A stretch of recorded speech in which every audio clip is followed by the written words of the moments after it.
Hello বন্ধুরা, আনন্দ পাঠের পক্ষ থেকে সকলকে স্বাগত। ধারাবাহিকভাবে রবীন্দ্রনাথ ঠাকুরের গুরু নাটকের আলোচনা চলছে। আজকে তৃতীয় পর্ব। এর আগের দুটি পর্বে এই নাটকের প্রথম অংশের পাঠ ও ব্যাখ্যা করেছি।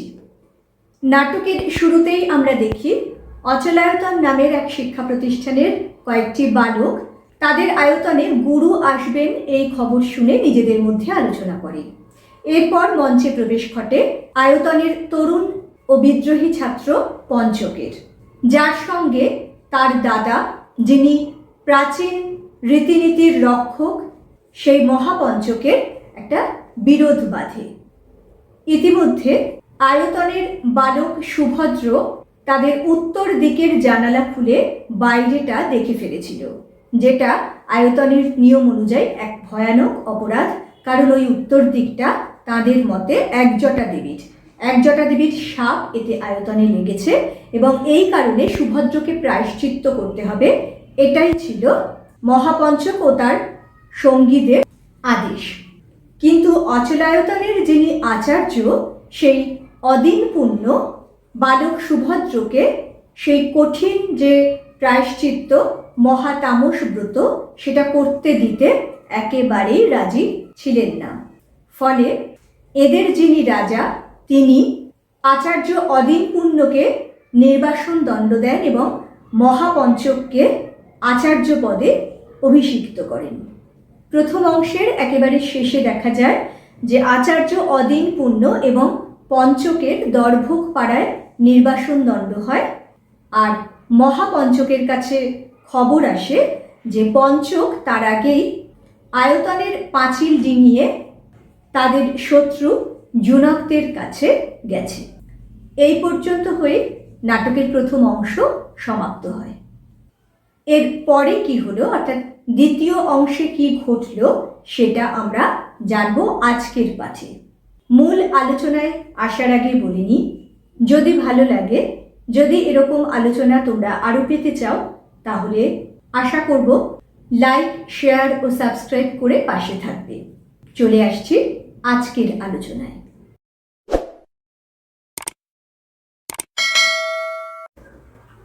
গুরু নাটকের দ্বিতীয় অংশের পটভূমি পাহাড়, মাঠ।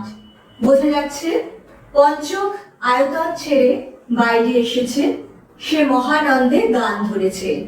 এ পথ গেছে কোনখানে গো কোনখানে, তাকে জানে তাকে জানে। কোন পাহাড়ের পাড়ে, কোন সাগরের ধারে, কোন দুরাশার দিক পানে, তাকে জানে তাকে জানে। এ পথ দিয়ে কে আসে যায় কোনখানে, তাকে জানে তাকে জানে।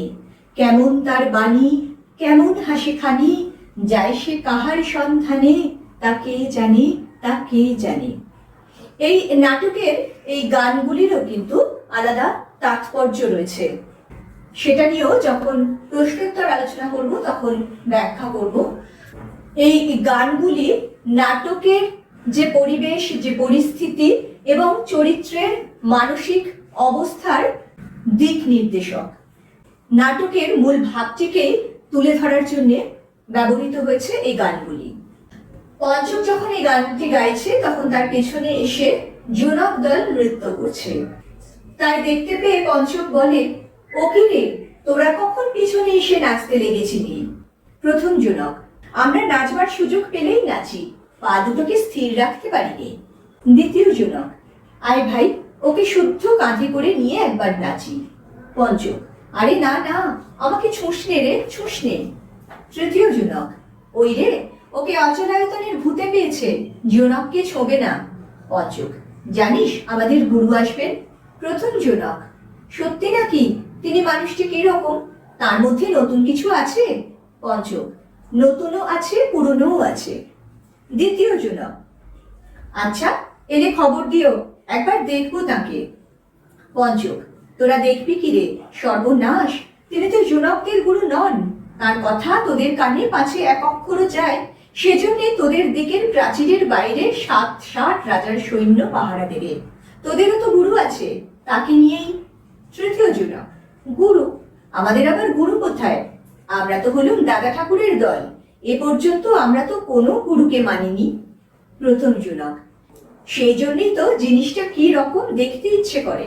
দ্বিতীয় জুনক: আমাদের মধ্যে একজন, তার নাম চণ্ডক, তার কি জানি ভারী লোভ হয়েছে, সে ভেবেছে তোমাদের কোনো গুরুর কাছে মন্ত্র নিয়ে আশ্চর্য কি একটা ফল পাবে, তাই সে লুকিয়ে চলে গেছে। তৃতীয় জুনক: কিন্তু জুনক বলে কেউ তাকে মন্ত্র দিতে চায় না, সেও ছাড়বার ছেলে নয়, সে লেগেই রয়েছে। তোমরা মন্ত্র দাও না বলেই মন্ত্র আদায় করবার জন্য তার এত জেদ। প্রথম জুনক: কিন্তু পঞ্চক দাদা, আমাদের ছুলে কি তোমার গুরু রাগ করবেন? পঞ্চক: বলতে পারিনি, কি জানি যদি অপরাধ নেন। ওরে, তোরা যে সবাই সব রকম কাজই করিস, সেইটা যে বড় দোষ। তোরা চাষ করিস তো? প্রথম জুনক: চাষ করি বই কি, খুব করি। পৃথিবীতে জন্মেছি, পৃথিবীকে সেটা খুব কষে বুঝিয়ে দিয়ে তবে ছাড়ি। দ্বিতীয় অংশের শুরুতেই দেখা গেল পঞ্চক পাহাড়ের নিচে খোলা মাঠে দাঁড়িয়ে উদাত্ত সুরে গান গাইছে এবং তার পেছনে জুনকের দলেরা নাচানাচি শুরু করেছে। আমরা প্রথম অংশের শেষেই খবর পেয়েছিলাম যে পঞ্চক পাঁচিল ডিঙিয়ে জুনকদের কাছে চলে গেছে। জুনকদের যে স্থান, সেখানে তো কোনো চার দেয়ালের বন্ধন নেই, তারা থাকে খোলা আকাশের নিচে, একেবারে প্রকৃতির উন্মুক্ত প্রান্তরে। তাই সেখানে দাঁড়িয়ে যখন পঞ্চক এমনভাবে গান গায়, সেই সময় তার পেছনে এসে জুনকের দল নাচতে শুরু করে। পঞ্চক তাদের কাছে তো চলে গেছে, কিন্তু তবুও তার মধ্যে জুনকদের নিয়ে একটু দ্বিধা রয়েছে, সে জুনকদের স্পর্শ করতে চায় না। এরপর সে জানায় যে তাদের গুরু আসছে। জুনকরা সেই গুরুকেও একবার দেখতে চায়, কারণ তারা কখনো কোনো গুরুকে মানেনি, গুরু বলে কেউ আছে তারা জানে না, তাদের আছে দাদা ঠাকুর। এরপর তারা তাদের সেই চণ্ডকের কথা তোলে। এই চণ্ডকের নাম তোমাদের নিশ্চয়ই মনে থাকবে, প্রথম পর্বে আমরা জেনেছি রাজা যেখানে মহাপঞ্চককে বলেছেন যে চণ্ডককে তিনি শিরচ্ছেদ করেছেন, কিন্তু বোঝা যাচ্ছে এই জুনকরা সেই খবর এখনো পায়নি। এরপরে পঞ্চক যখন বলে যে তোরা সবাই যে সব রকমই কাজ করিস, অচলায়তনে তো সবার সবকিছু করার অবাধ স্বাধীনতা নেই, সেই রকম একটা বদ্ধ পরিবেশের মানুষ হয়ে সে অনেকটা উন্মুক্ত, অনেকটা উদার হৃদয় হতে পেরেছে ঠিকই, তবুও অচলায়তনের নিয়ম ভেঙে পঞ্চকের এই যে উত্তরণ, সেটা তো সবেমাত্র শুরু হয়েছে। তাই জুনকদের এই নিষেধহীন, এই বাধাহীন জীবন আর যে কোনো কাজ করার স্বাধীনতা তাকে দ্বিধায় ফেলে দিয়েছে। এবারে জুনকেরা গান ধরে: আমরা চাষ করি আনন্দে, মাঠে মাঠে বেলা কাটে সকাল থেকে সন্ধে, রৌদ্র ওঠে বৃষ্টি পড়ে বাঁশের বনে পাতা নড়ে, বাতাস ওঠে ভরে ভরে চষা মাটির গন্ধে, সবুজ প্রাণের গানের লেখা রেখায় রেখায় দেয় দেখা, মাতের কোন তরুণ কবির নৃত্য দোদুল ছন্দে, ধানের শীষে পুলক ছোটে সকল ধরা হেসে ওঠে, অঘ্রাণের সোনার রোদে পূর্ণিমারি চন্দ্রে। জুনকরা এমন স্বাধীনভাবে মনের আনন্দে এই যে কাজ করে, এই যে চাষ করে বেড়ায়, তারই অপূর্ব একটি বর্ণনা এই গানের মধ্যে ফুটে ওঠে। এই বর্ণনা শুনে পঞ্চক বলে, আচ্ছা না হয় তোরা চাষই করিস, সেও কোনো মতে সহ্য হয়, কিন্তু কে বলছিল তোরা কাকুরের চাষ করিস? প্রথম জুনক: করি বই কি। পঞ্চক: কাকুর? ছি ছি, খেসারি ডালের চাষও করিস বুঝি? তৃতীয় জুনক: কেন করবো না, এখান থেকেই তো কাকুর আর খেসারির ডাল তোমাদের বাজারে যায়। পঞ্চক: তা তো যায়, কিন্তু জানিস নে কাকুর আর খেসারি ডাল যারা চাষ করে তাদের আমরা ঘরে ঢুকতে দিই না। প্রথম জুনক: কেন? পঞ্চক: কেন কি রে, ওটা যে নিষেধ। কেন নিষেধ? পঞ্চক: শোনো একবার, নিষেধ আবার কেন? সাধে তোদের মুখদর্শন পাপ। এই সহজ কথাটা বুঝিস নে যে কাকুর আর খেসারি ডালের চাষটা ভয়ানক খারাপ। দ্বিতীয় জুনক: কেন, ওটা কি তোমরা খাও না? পঞ্চক: খাই বই কি, খুব আদর করে খাই, কিন্তু ওটা যারা চাষ করে তাদের ছায়া মারাইনি। কেন? পঞ্চক: ফের কেন, তোরা যে এত বড় নিরেট মূর্খ তা জানতুম না। আমাদের পিতামহ বিষ্কম্ভী কাকুরের মধ্যে জন্মগ্রহণ করেছিলেন, সে খবর রাখিস নে বুঝি? দ্বিতীয় জুনক: কাকুরের মধ্যে কেন? পঞ্চক: আবার কেন, তোর যে ওই এক কেনর জ্বালায় আমাকে অতিষ্ঠ করে তুললি। তৃতীয় জুনক: আর খেসারির ডাল? পঞ্চক: একবার কোন যুগে একটা খেসারি ডালের গুঁড়ো উপবাসের দিন কোনো এক মস্ত বুড়োর ঠিক গভীর উপর পড়েছিল। তাতে তার উপবাসের পুণ্যফল থেকে ৬০ সহস্র ভাগের ১ ভাগ কম পড়ে গিয়েছিল। তাই তখনই সেইখানে দাঁড়িয়ে উঠে তিনি জগতের সমস্ত খেসারি ডালের ক্ষেতের উপর অভিশাপ দিয়ে গেছেন। এত বড় তেজ, তোরা হলে কি করতিস বল দেখি? প্রথম জনক: আমাদের কথা বলো কেন? উপবাসের দিনে খেসারি ডাল যদি গোপের উপর পর্যন্ত এগিয়ে আসে, তাহলে তাকে আরো একটু এগিয়ে নিয়ে আসি। এই জায়গায় দেখো রবীন্দ্রনাথ ঠাকুরের যে অসম্ভব কৌতুক প্রিয়তা, সেন্স অফ হিউমার, সেটা কি সুন্দরভাবে, কি অসাধারণ ভঙ্গিমায় তিনি তুলে ধরেছেন। এই যে খেসারির ডাল, কাঁকুর, এগুলো অচলায়তনের বাসিন্দারা খুব আনন্দ করে খায়, কিন্তু এগুলোর চাষ যারা করে তারা একেবারে স্পর্শ করে না, তাদের ঢুকতে দেয় না ঘরে ইত্যাদি। এবারে স্বাভাবিকভাবেই জনকরা সব কিছুতে কেন কেন করে প্রশ্ন করে। আর অচলায়তনের মধ্যে যে শিক্ষা প্রাপ্ত হয়েছে তার তো কেন এত শোনবার অভ্যেস নেই, কারণ সেখানে তো প্রশ্ন করা চলে না, সেখানে তো একেবারে নিঃসংশয় হয়ে নির্দ্বিধায় যা যুগে যুগে চলে আসছে সেটাকে মেনে নেওয়ারই শিক্ষা দেওয়া হয়। তাই এদের এত প্রশ্নের জ্বালায় পঞ্চক অতিষ্ঠ হয়ে ওঠে। আর এই যে শেষের লাইনটা দেখো, খেসারির ডালের গুঁড়ো গোপের উপরে পড়েছে উপবাসের দিন, এরকম হলে জুনকরা কি করতো? তার উত্তরে এই যে প্রথম জুনক বলছে যে উপবাসের দিনে খেসারি ডাল যদি গোপের উপর পর্যন্ত এগিয়ে আসে, তাহলে তাকে আরো একটু এগিয়ে নিয়ে, অর্থাৎ একে তো উপবাসের কষ্ট, তাতে যদি সত্যি সত্যি একটা খেসারির ডালের গুঁড়ো তার মুখের সামনে, সে আরো এগিয়ে নেওয়া মানে সেটাকে মুখের ভেতরে সে নিয়ে নেবে, অর্থাৎ এই উপবাসের কষ্ট তার এক করা হলেও লাঘব হবে। এইটাই মজা করে বলেছে প্রথম জনক। এরপর পঞ্চক জিজ্ঞাসা করে, আচ্ছা একটা কথা জিজ্ঞাসা করি, সত্যি করে বলিস, তোরা কি লোহার কাজ করে থাকিস? প্রথম জনক: লোহার কাজ করি বই কি, খুব করি। রাম রাম, আমরা সনাতন কাল থেকে কেবল তামা পিতলের কাজ করে আসছি। লোহা গলাতে পারি, কিন্তু সব দিন নয়।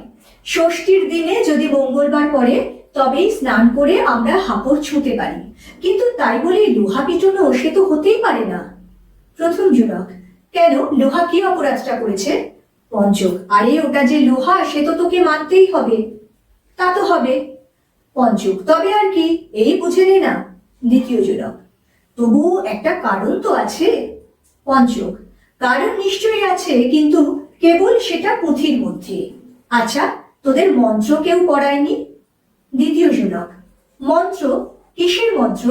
পঞ্চক: এই মনে কর, যেমন বজ্র বিদারণ মন্ত্র, তট তট তোতয় তোতয়। তৃতীয় জনক: ওর মানে কি? পঞ্চক: আবার মানে? তোর আস্পর্ধা তো কম নয়, সব কথাতেই মানে। কেউরি মন্ত্রটা জানিস? না। মরিচি? না। মহাশীতবতী? না। উষ্ণিস বিজয়? না। নাপিত খোর করতে করতে যেদিন তোদের বাঁ গালে রক্ত পরিয়ে দেয়, সেদিন করিস কি? তৃতীয় জনক: সেদিন নাপিতের 2 গালে চর কষিয়ে দিই। পঞ্চক: না রে না, আমি বলছি সেদিন নদী পার হবার দরকার হলে তোরা খেয়া নৌকোয় উঠতে পারিস? তৃতীয় জনক: খুব পারি। পঞ্চক: ওরে তোরা আমাকে মাটি করলি রে, আমি আর থাকতে পারছি নে। তোদের প্রশ্ন জিজ্ঞাসা করতে সাহস হচ্ছে না, এমন জবাব যদি আর একটা শুনতে পাই, তোদের বুকে করে পাগলের মতো নাচবো, আমার জাত মান কিছুই থাকবে না। ভাই, তোরা সব কাজই করতে পাস, তোদের দাদা ঠাকুর কিছুতেই তোদের মানা করে না। এই অংশে দেখা গেল পঞ্চক তাদের অচলায়তনে যে সকল বিধি নিষেধ রয়েছে, আচার বিচার রয়েছে, সেগুলো জনকদের সঙ্গে আলোচনা করে বুঝে নিতে চায় যে তাদের কোনো রকম বিধিনিষেধ আছে কি নেই। যখন দেখে যে তারা যে কোনো কাজ করতে পারে, যেভাবে খুশি চলতে পারে, একেবারে বাধা বন্ধহীন জীবন, তখন পঞ্চক নিজেই স্বীকার করে যে এইরকম একটা স্বাধীন জীবনযাপনের কথা সে যদি আর বেশি করে জানতে পারে, তাহলে সে বোধহয় এবার পাগলই হয়ে যাবে, তার আর জাত মান থাকবে না। আর এই অংশটুকুর কথোপকথনের মধ্যে দিয়ে এটাও কিন্তু আমরা বুঝতে পারি যে এই জনকরা কিন্তু যথেষ্ট যুক্তিসঙ্গত মানসিকতার অধিকারী। তারা প্রত্যেকটা মন্ত্রের মানে কি, কোনো কাজের যে বিধিনিষেধ রয়েছে তা থাকলে কেন রয়েছে, এই যুক্তিবাদী হওয়ার এই যে প্রথম শর্ত, এটা কিন্তু তাদের প্রত্যেকের মধ্যে এখানে পরিস্ফুট।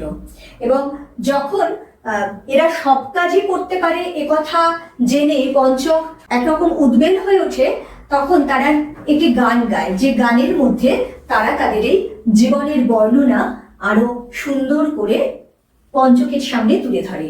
সেই গানটির কথাগুলি হলো: সব কাজে হাত লাগাই মোরা, সব কাজেই বাধা বাঁধন নেই গো নেই, দেখি খুঁজি বুঝি কেবল ভাঙি গড়ি জুঝি, মোরা সব দেশেতেই বেড়াই ঘুরে সব সাজেই, পারি নাই বা পারি, না হয় জিতি কিংবা হারি, যদি অমনিতে হাল ছাড়ি মরি সেই লাজেই, আপন হাতের জোরে আমরা তুলি সৃজন করে, আমরা প্রাণ দিয়ে ঘর বাঁধি থাকি তার মাঝে। অপূর্ব কয়েকটি লাইন, যে লাইন কটির মধ্যে একটি বাধাবন্ধহীন উদার মুক্ত প্রাণের যে জীবনযাত্রা জীবনযাপন হওয়া উচিত তারই বর্ণনা তুলে ধরা হয়েছে। তোমরা হয়তো আজকের দিনের যে জীবনযাত্রা, তোমাদের যে স্বাধীনতা তোমরা পাচ্ছ, সেখানে তোমাদের এগুলো খুব বড় বলে মনে হবে না, কিন্তু যে সময়কালে এই রচনা, সেখানে এই ধরনের বিধিনিষেধের মধ্যে দিয়ে অনেককেই চলতে হতো। এই ধরনের প্রাচীন কুসংস্কারাচ্ছন্ন রীতিনীতির জঞ্জালে অনেকেই আবদ্ধ হয়ে পড়েছিল। তাদের ক্ষেত্রে কিন্তু এই ধরনের যে একটি জীবন, যেখানে সবকিছুই দেখে বুঝে নিজেরা খুঁজে নিয়ে অন্বেষণ করে তবে সেটাকে মানার প্রশ্ন উঠবে, সব কাজে হাত লাগাবে এবং তার শেষ দেখে ছাড়বে, এই যে একটা বিজ্ঞানসম্মত দৃঢ় মানসিকতা, সেই মানসিকতাই আসলে আধুনিক মনের মানসিকতা হওয়া উচিত। এদের মধ্যে দিয়ে নাট্যকার যেন সে কথাই বোঝাতে চাইছেন। এই গান শোনার পরে পঞ্চক বলে: সর্বনাশ করলে রে আমার, সর্বনাশ করলে, আমার আর ভদ্রতা রাখলে না, এদের তালে তালে আমারও পা দুটো নেচে উঠছে, আমাকে শুদ্ধ এরা টানবে দেখছি, কোন দিন আমিও লোহা পিটবো রে, লোহা পিটবো, কিন্তু খেসারির ডাল, না না পালা ভাই পালা, তোরা দেখছিস না করবো বলে পুঁথি সংগ্রহ করে এনেছি। আর একদল জোনকের প্রবেশ। প্রথম জোনক: ও ভাই পঞ্চক, দাদা ঠাকুর আসছে। দ্বিতীয় জোনক: এখন রাখো তোমার পুঁথি, রাখো, দাদা ঠাকুর আসছে।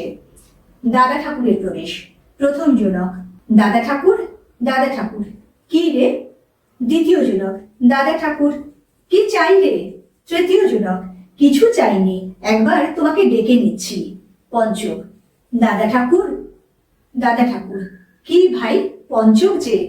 পঞ্চক: ওরা সবাই তোমায় ডাকছে, আমারও কেমন ডাকতে ইচ্ছে হলো, যতই ভাবছি ওদের দলে মিশবো না ততই আরো জড়িয়ে পড়ছি। প্রথম জোনক: আমাদের দাদা ঠাকুরকে নিয়ে আবার দল কিসের, উনি আমাদের সব দলের শতদল পদ্ম। পঞ্চক: ও ভাই, তোদের দাদা ঠাকুরকে নিয়ে তোরা তো দিন রাত মাতামাতি করছিস, একবার আমাকে ছেড়ে দে, আমি একটু নিরালায় বসে কথা কই। ভয় নেই, ওকে আমাদের অচলায়তনে নিয়ে গিয়ে কপাট দিয়ে রাখবো না। প্রথম জোনক: নিয়ে যাও না, সে তো ভালোই হয়, তাহলে কপাটের বাপের সাধ্য নেই বন্ধ থাকে, উনি গেলে তোমাদের অচলায়তনের পাথরগুলো শুদ্ধ নাচতে আরম্ভ করবে, পুঁথিগুলোর মধ্যে বাঁশি বাজবে। পঞ্চক: দাদা ঠাকুর, শুনছি আমাদের গুরু আসছেন। দাদা ঠাকুর: গুরু? কি বিপদ, ভারী উৎপাত করবে তাহলে তো। পঞ্চক: একটু উৎপাত হলে যে বাঁচি, চুপচাপ থেকে প্রাণ হাঁপিয়ে উঠছে। দাদা ঠাকুর: আচ্ছা বেশ, তোমাদের গুরু এলে তাকে দেখে নেওয়া যাবে, এখন তুমি আছো কেমন বলো তো।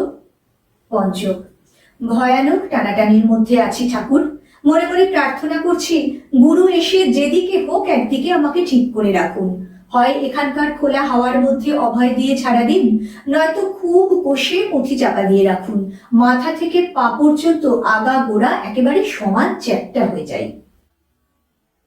এই যে অংশটুকু দাদা ঠাকুর ও পঞ্চকের মধ্যে যে কথা, সেখানে দেখা যায় যে পঞ্চকের মানসিক দ্বন্দ্বের প্রকাশ রয়েছে এবং সে যে গুরুর জন্য আকুল হয়ে প্রতীক্ষা করছে তাও বোঝা যাচ্ছে। এরপর একদল জোনকের প্রবেশ ঘটে। দাদা ঠাকুর, দাদা ঠাকুর তাদের দেখে বলেন: কি রে, এত ব্যস্ত হয়ে ছুটে এলি কেন? প্রথম জোনক: চণ্ডককে মেরে ফেলেছে। দাদা ঠাকুর: কে মেরেছে? দ্বিতীয় জোনক: স্থবিরপত্তনের রাজা। পঞ্চক: আমাদের রাজা কেন মারতে গেল? দ্বিতীয় জুনক স্থবিরক হয়ে উঠবার জন্য চণ্ডক বনের মধ্যে এক পোড় মন্দিরে তপস্যা করছিল। ওদের রাজা মন্থরগুপ্ত সেই খবর পেয়ে তাকে কেটে ফেলেছে। তৃতীয় জুনক আগে ওদের দেশের প্রাচীর 35 হাত উঁচু ছিল, এবার 80 হাত উঁচু করবার জন্য লোক লাগিয়ে দিয়েছে। পাছে পৃথিবীর সব লোক লাফ দিয়ে গিয়ে হঠাৎ স্থবিরক হয়ে ওঠে। চতুর্থ জুনক আমাদের দেশ থেকে 10 জন জুনক ধরে নিয়ে গেছে, হয়তো ওদের কালঝন্ডী দেবীর কাছে বলি দেবে। দাদা ঠাকুর চলো তবে। প্রথম জুনক কোথায়? দাদা ঠাকুর স্থবির পত্তনে। দ্বিতীয় জুনক এখনই? দাদা ঠাকুর হ্যাঁ এখনই। সকলে ওরে চল রে চল। দাদা ঠাকুর আমাদের রাজার আদেশ আছে, ওদের পাপ যখন প্রাচীরের আকার ধরে আকাশের জ্যোতি আচ্ছন্ন করতে উঠবে তখন সেই প্রাচীর ধুলোয় লুটিয়ে দিতে হবে। প্রথম জুনক দেব ধুলোয় লুটিয়ে। সকলে দেব লুটিয়ে। দাদা ঠাকুর ওদের সেই ভাঙা প্রাচীরের উপর দিয়ে রাজপথ তৈরি করে দেব। সকলে হ্যাঁ রাজপথ তৈরি করে দেব। দাদা ঠাকুর আমাদের রাজার বিজয় রথ তার উপর দিয়ে চলবে। সকলে হ্যাঁ চলবে চলবে। পঞ্চক দাদা ঠাকুর এ কি ব্যাপার? প্রথম জুনক চলো পঞ্চক তুমি চলো। দাদা ঠাকুর না না পঞ্চক না, যাও ভাই, তুমি তোমার অচলায়তনে ফিরে যাও, যখন সময় হবে দেখা হবে। পঞ্চক কি জানি ঠাকুর, যদিও আমি কোনো কর্মের না, তবুও ইচ্ছে করছে তোমাদের সঙ্গে ছুটে বেরিয়ে পড়ি। দাদা ঠাকুর না পঞ্চক না, তোমার গুরু আসবেন, তুমি অপেক্ষা করবে। এখানে দ্বিতীয় অংশের সমাপ্তি। আমরা এখানে দেখলাম দাদা ঠাকুরকে কয়েকজন জুনক এসে খবর দেয় যে তাদের চণ্ডক বলে যে ছেলেটি স্থবিরক হওয়ার জন্য তপস্যা করছিল তাকে স্থবির পত্তনের রাজা মেরে ফেলেছে। সেই সঙ্গে তাদের দেশের যে প্রাচীর অর্থাৎ পাঁচিল আগে 35 হাত উঁচু ছিল, এখন সেটাকে 80 হাত উঁচু করার জন্য লোক লাগিয়েছে এবং জুনকদের মধ্যে 10 জনকে ধরে নিয়ে গেছে কালঝন্ডী দেবীর কাছে বলি দেবে বলে। এই খবর পাওয়ার পরে দাদা ঠাকুর এবার বিদ্রোহী হয়ে ওঠেন এবং তিনি সকল জুনককে আহ্বান করেন স্থবির পত্তনে রওনা দিতে এবং সেখানে গিয়ে তাদের প্রাচীর ভেঙে গুঁড়িয়ে দিতে। কারণ দাদা ঠাকুর বলছেন তাদের রাজার আদেশ আছে, ওদের পাপ যখন প্রাচীরের আকার ধরে আকাশের জ্যোতি আচ্ছন্ন করতে উঠবে তখন সেই প্রাচীর ধুয়ে লুটিয়ে দিতে হবে। খুব ইম্পর্টেন্ট লাইন। অর্থাৎ যখন পাপের ভাড়া একেবারে পরিপূর্ণ হয়ে উঠেছে, যখন এইসব স্থবিরতা, এই অন্ধ কুসংস্কারাচ্ছন্নতা, যেটা সম্পূর্ণ নিষ্ঠুরতা, অমানবিকতার চূড়ান্ত পর্যায়ে চলে গেছে এবং প্রাচীরকে এতটাই উঁচু করতে চাইছে যে আকাশের জ্যোতি অর্থাৎ আকাশের আলো সেখানে প্রবেশ করতে পারবে না, সেই সময় তাদের রাজার আদেশ আছে যে সেই প্রাচীরকে একেবারে ধুলোয় মিশিয়ে দিয়ে সেখানে রাজপথ তৈরি করে দিতে হবে। আর সেই কর্তব্য পালনের জন্যই দাদা ঠাকুর তার জুনক সৈন্যদের সঙ্গে নিয়ে স্থবির পত্তনের দিকে এগিয়ে চলেন। পঞ্চক যেতে চাইলে তার প্রতি আদেশ দেন অচলায়তনে ফিরে যাবার, সেখানে গিয়ে গুরুর জন্য প্রতীক্ষা করার। এখানেই শেষ হলো নাটকের দ্বিতীয় অংশ। এই অংশে আমরা দেখলাম জুনকদের বাঁধনহীন জীবনযাপন, দাদা ঠাকুরের সঙ্গে তাদের মধুর সম্পর্ক এবং পঞ্চকের সঙ্গে দাদা ঠাকুরের পরিচয়। দাদা ঠাকুরের নির্দেশ মতো পঞ্চক এবার আয়তনে গিয়ে গুরুর অপেক্ষা করবে নাকি তার নির্বাসন দণ্ড হবে, আচার্য অদিন পুণ্যের কি হবে, এই সব কিছুই আমরা জানব নাটকের তৃতীয় অংশে, অর্থাৎ আমাদের এই আলোচনার চতুর্থ পর্বে। খুব তাড়াতাড়ি সেই পাঠ নিয়ে ফিরে আসবো। সঙ্গে সঙ্গে নোটিফিকেশন পেতে চাইলে সাবস্ক্রাইব করে বেল বাটনটি অন করতে ভুলো না। আজকের মতো টাটা।